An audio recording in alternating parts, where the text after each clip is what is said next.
వృషభ రాశి. వృషభ రాశి అనగానే కృత్తికా నక్షత్రం 2, 3, 4 పాదాలు, రోహిణీ నక్షత్రం 1, 2, 3, 4 పాదాలు, మృగశిర నక్షత్రం 1, 2 పాదాలు.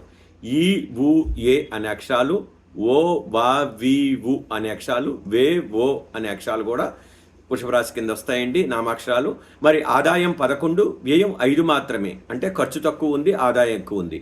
మరి రాజపూజ్యం 7, అవమానం 3. మరి గురుగ్రహ సంచారం చూస్తే మే వరకు శుభుడుగా ఉన్నాడండి, లగ్నంలో ఉన్నాడు, ధన నష్టం జరుగుతుంది, అభివృద్ధికి ఆటంకాలు కలుగుతాయి. మరి అక్టోబర్ వరకు చూస్తే శుభుడుగానే ఉన్నాడు, దైవ దర్శనం, కుటుంబ సౌఖ్యం ఉందండి. మరి డిసెంబర్ వరకు చూస్తే సాధారణ శుభుడుగా ఉన్నాడు, బంధుమిత్రులతో వైలం కలుగుతుంది.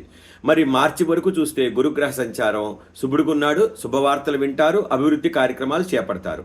మరి శనిగ్రహ సంచారం చూస్తే ఈ సంవత్సరం ఉగాది నుంచి ఉగాది వరకు 11వ స్థానంలో ఉన్నాడండి, లాభస్థానంలో సువర్ణమూర్తిగా ఉన్నాడు, శుభుడుగున్నాడు, ఆకస్మిక ధనలాభం కలుగుతుంది, సంతోషం కలుగుతుంది, కీర్తి ప్రతిష్టలు కలుగుతాయి. మరి రాహుగ్రహ సంచారం చూస్తే మే వరకు లాభంలో ఉన్నాడు, సువర్ణమూర్తిగా ఉన్నాడు, శుభుడుగా ఉన్నాడు. మరి శుభవార్తలు వింటారు, కార్యాలు అన్నీ జయమవుతాయి, లాభాలు కలుగుతాయి.